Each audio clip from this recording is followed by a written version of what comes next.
You are listening to the Purpose for Every Season podcast, a podcast designed to help moms find purpose in every season of motherhood.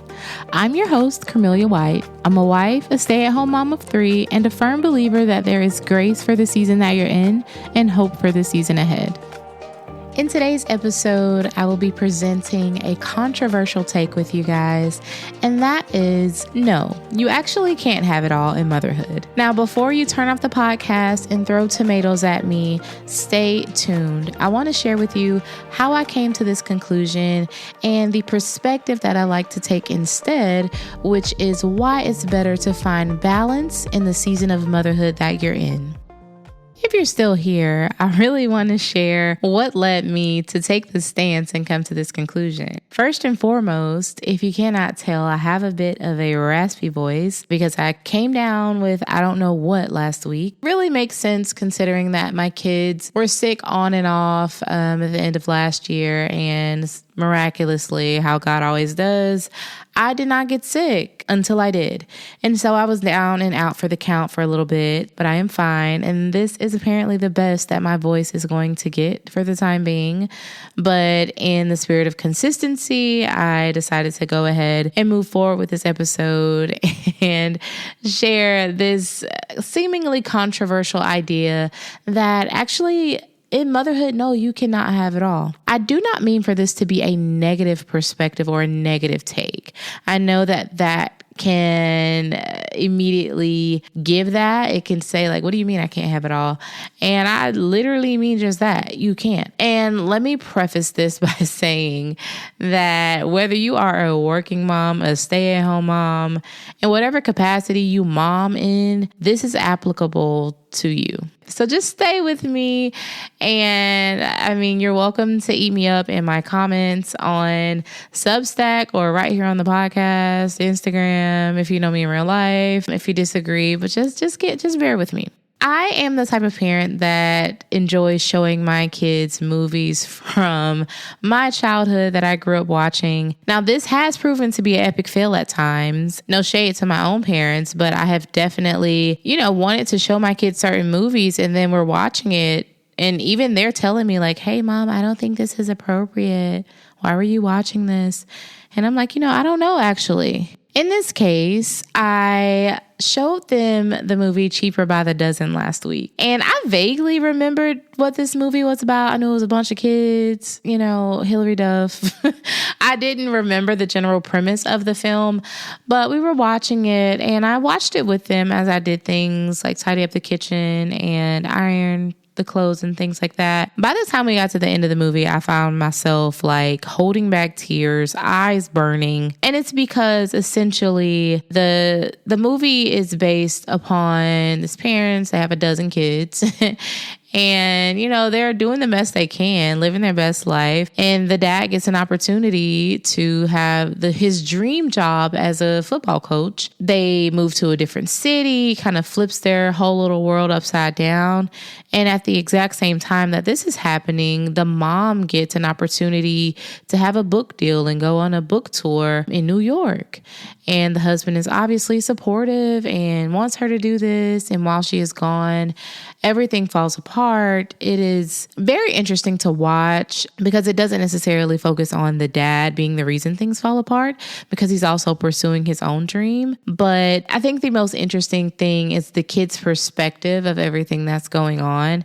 And I know as parents, as we are living our lives beyond the role of a mom or a dad, we are still striving in our own individual lives, and if you get a dream opportunity, chances are most of us would take that opportunity. Essentially, it doesn't work out. The dad decides to quit the football role or to give up that coaching gig. The mom decides like, I can't stay in New York and do this tour anymore. And they just kind of go back to what they know and prioritize their life with their kids. I found myself so emotional watching this because I know that it's a tough decision. And I think sometimes it could be negatively viewed as And there were even perspectives in the movie of people like, oh, this is a once in a lifetime opportunity. Like your kids will be fine, blah, blah, blah. And the dad in the film, he had a quote where he said, if I screw up raising my kids, nothing else I achieve will matter much. And that really stuck with me because that is how I feel.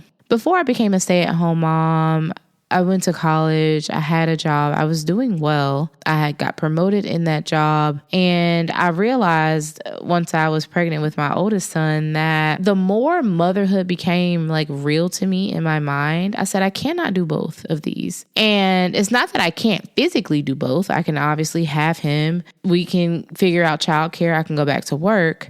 But I knew that I wouldn't be able to do both of these things well. I would not be able to perform at the level that I once was performing at work because I had a new responsibility now. And I would not be able to give him the attention and time that he needed because I would have another demand with work. Furthermore, I would not be able to give myself the attention that I needed as well. And now I want to make a caveat here for my working moms because I have many a working mom friend, and I know how much they sacrifice in order to excel in the workspace and to also be intentional mothers. So that is not where I'm coming from here. If we all take a step back, and especially if you are seeking to parent with purpose and to walk out motherhood with purpose, you can definitely say, right now in this season, we can do this and this. But if we add one more thing to the plate, we're not going to be able to do it all. We're not going to be able to do it all. And if we do take that on, something is going to lack. And that is kind of the premise of what I want to discuss here. To excel at one thing or even two things means that if you take on a third, 9 times out of 10, something somewhere is going to fall by the wayside. Something is going to lack. And this is why it's important to know the season that you're in so that you can know the level of capacity that you have to take on anything else. When I was pregnant with my son and I realized I was going to be moving away, I did not have the capacity to also continue working knowing that I would have no village. So you have to be aware of where am I right now, and do I have the capacity to take on anything else? That said, it's important to note that in addition to the capacity and my circumstance, I'm also aware of the luxury that I had to make such a decision. Because if my circumstances were not what they were, then I would have had to make a different decision regardless of what I felt like my capacity was. I would have had to work to provide if that was my portion in that season. Because there's always this dichotomy there, instead of striving to have it all, it's better to take an outlook of how can I have the best of what this season has to offer me?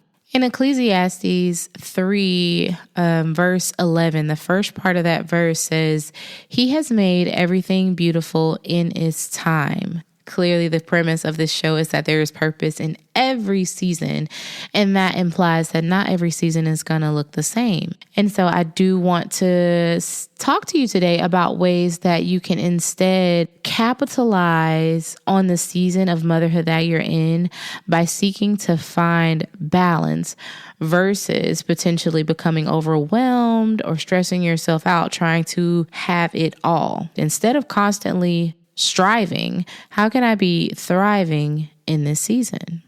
Before I get into any of these, practical tips you can do and tips, I just want to take a second to kind of reference one of my prior episodes of being able to identify the season that you're in. If you can't tell the season that you're in, and in doing so also recognize the season that your child or children may be in, it's going to be difficult to then find balance. It's important that we are aware of, okay, life right now looks like XYZ. My kids right now are in these stages, and so right now they need XYZ from me. And this kind of leads me into my first practical application of finding this balance. You have got to be fully present. I am guilty of this, but the first immediate step we can take to presence is putting the phone down. Put the phone down. Just put the phone down.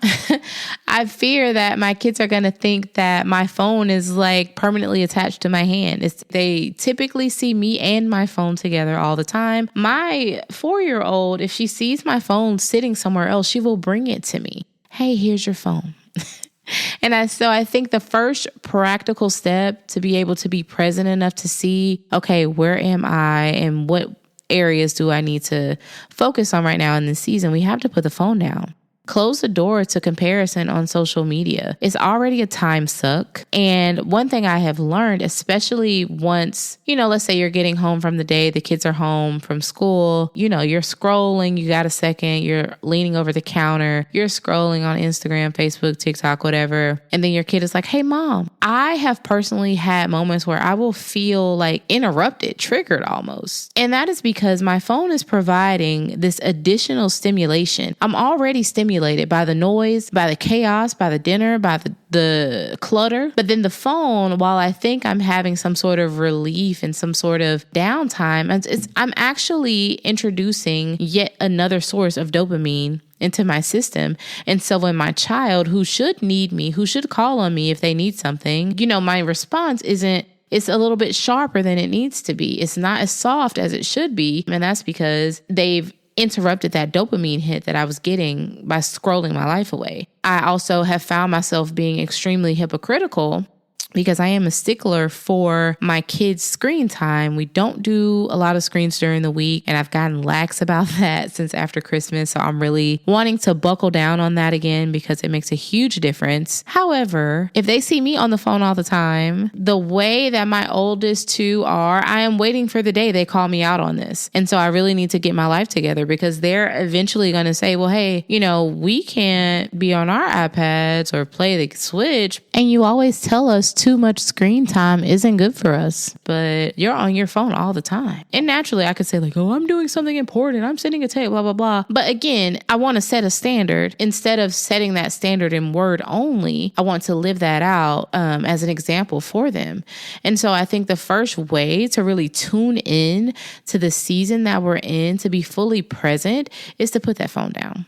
As we move forward, to find balance in motherhood, one easy way is to really utilize systems. Systems will save your life. Before you even attempt a system, you have to give yourself grace. Days are going to look different. I am already preparing in my mind for the upcoming baseball season and the late nights and the dirty white pants, because I'm almost positive somebody is going to have white pants, because it always works out that way. That adds a little bit extra to my plate. And now I already have systems in place to where laundry gets done at a certain frequency. It's 5 of us, so it's always some laundry somewhere, but that's its own system. But I have to give myself grace there for when the season, again, my season in motherhood is about to shift here soon, because all 3 of my children will be playing a sport that requires extra time, which takes away from the systems that I have in place. In order to capitalize on this upcoming season, I know that I need to go ahead and tweak my systems to account for,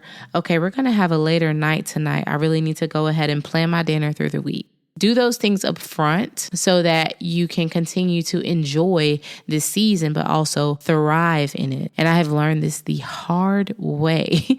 The last thing you want is for a game to be coming up or a project to be coming up at school, and it's the night before and you're running to the store to go and grab the things. I just did this last year to grab the things from the store to finish the project because y'all had late nights that week and you didn't have time to get to it. And now I got to stay up and get it done. And this year, I'm going to be a better me. So we're going to improve our systems so we can improve this overall season that we're in, enjoy it, and thrive in it. And this is how we're going to find our balance. So the same can apply for the dishes, the clutter. If you just have 5 minutes, and honestly, putting the phone down will free up a lot of time. I'm just saying. But if you have 10 minutes before, let's say I have a few minutes before I go and pick up the kids, I can go ahead and pick up a little bit of the clutter in the living room, put those things away. That's one less task to do. Ultimately, finding balance is about really maximizing the time that you have and using it fully, because we all have very full lives. Unexpected things happen, but it's very easy to become overwhelmed in any season if you do not have systems and if you cannot find balance. I felt as though this would be a great episode to kind of kick off February, because we're, new year, better me. This year I want to do blah, blah, blah. But then if you do not improve your day-to-day systems and routines, that better you this year is not coming. Instead, focus on finding a good balance right now with where we are so that we can implement these systems that'll help carry us as we enter into different seasons throughout the year. In Ephesians chapter 3, verse 6, it says that there's a time to get and a time to lose, a time to keep and a time to cast away. If we are able to use wisdom to discern what time are we in, what things do we need to hold on to in this season to help us thrive as moms, and what things do we need to cast away for now and come back to later. Really taking inventory of your life and everything you're doing and everything you're striving towards right now, and ask yourself, like, do I really have to do this? Do we have to have this? At what costs are the things? If it's not a priority, if it's not work, if it's not the kids' school, if it's not those things that are just a priority day in and day out, what is something that you can let go of? In the letting go comes a freedom to really be able to thrive in this season of motherhood. The last practical tip that I want to share and encourage moms and myself to really grab a hold of in this season is to learn how to rest. Learn how to take a day. If you don't have a full day, learn how to carve out moments of rest for yourself. A lot of the reason why I have this premise that you cannot have it all is because as moms, especially as a millennial mother myself, there is this stigma of being this super mom all the time. And it's one of those things that I once embraced, I'm multitasking. I can get this done. I'm pumping my milk and I'm also doing this. It's really just too much. It's okay to do one thing at a time. And it's also okay to do nothing sometimes. It's okay to just sit and to learn to really be present. Going back to our first point, to really be present in the season. Take a second to just indulge in the moments that you're having. As a mom, we are so busy striving all the time towards the next thing, the next goal, the next this, that we rarely take a second to just rest and bask in the gift that is motherhood. Each day is different. Each season will have its own challenges, but I personally, this happens to me all the time. I get those memories of the photos that pop up on my phone and I'm like, man, time is flying. I'm grateful to have taken the pictures and the videos, but did I really indulge in that moment? Was I really there? Did I really, when is the last time you sat and watched a movie, really watched a movie, not watched a movie and looked up each of the actresses and actors, not watched a show while you're looking up the plot and no. When have you really sat and watched a movie or sat and played with your children and really indulged in the moment? Not just checking it off your list or feeling like, oh man, I just really need to decompress, or oh man, it's been so long since I sat and played with them. When have you just sat and enjoyed it? When have you sat and soaked it all in? Because I think that we forget that God, who created the entire universe, including us and the babies that he gave to us, he took a day to rest. If God decided to rest and saw that it was good, then I promise you, we can benefit from learning to rest. I believe that rest, it gives you an opportunity to reflect, to reset, and again, to just enjoy the season that you're in. Not every season has to be filled with go, go, go. What's next? What's next? How can I fill this pocket of time? How can I fill that pocket of time? Yes, it is important to utilize our time and use it wisely. However, every moment does not have to be filled with productivity. And that is why we cannot have it all. Not in every season. In some seasons, you're going to have more or less than other seasons. But instead, how about we find the balance so that we can indulge? Indulge in the little people that your children are today, because you'll never get that version of them back. As we wrap up this podcast, I can't help but feel that I've been rambling. I feel that I feel very passionately about the topic. But I feel that it's something that is almost a way of mothering that we have to unlearn as mothers. We cannot try to do and be all the things for everyone all the time. It's literally not possible. It's not worth striving towards. It's not worth the time when you can instead focus on being the mom that you need to be in the right now, being the mom that your kids need you to be right now, today, in this season. So in and out of season, in order to find balance and capitalize on the season of motherhood that you're in, you want to stay spiritually connected. I will always go back to these fundamentals of the Christian life. You have to be in prayer. You have to be seeking God for how to do this whole motherhood thing. He knows better than we do. He gave us these kids. He has the keys. He has the recipe. We need to ask him what it is. We need to ask him and seek him for how to navigate these situations. We need to be in the word. We need to fellowship with other moms. You need to have some sort of village around you. The art of the village is lost to a degree. But I do believe that you need to have a few solid people in your corner that you can depend on, that you can lean on from time to time. That is a significant aspect of motherhood that many mothers do not have. And it's really an essential aspect that every mom can benefit from. You do need people. You need your people. And I pray that we all find our people and that we cling to them, because it's really hard to find your people sometimes. But as you seek to stay connected and seek God and be able to have a village that you can lean on from time to time, I also want to remind you that God's grace is sufficient for you in whatever season you're in. His power is made perfect in our weakness. That's 2 Corinthians 12:9. But no matter what you're striving towards, because in the premise of not being able to have it all does not mean that you cannot still strive towards goals. I think I mentioned in the last episode that sometimes that elevation and that promotion and that next step comes in seasons. A lot of that comes in a certain season, and you do need to be ready for that. But right now, as you seek to find balance and find your footing in the season of motherhood that you're in, you have to remember that it's not going to look perfect. It's definitely not going to be the cookie cutter things that we see on social media. It's not going to look that way. It's not going to be aesthetic. But his grace is sufficient for us all. His power is made perfect in our weaknesses and in the fact that we cannot do it all. If we could, then we wouldn't need him. If we could, then we wouldn't have to seek him. But he has the blueprint for us. And in having that blueprint, he also has the grace to remind us and encourage us that, hey, it's okay. You don't have to do it all. You want to leave room for God to assist you in your motherhood journey.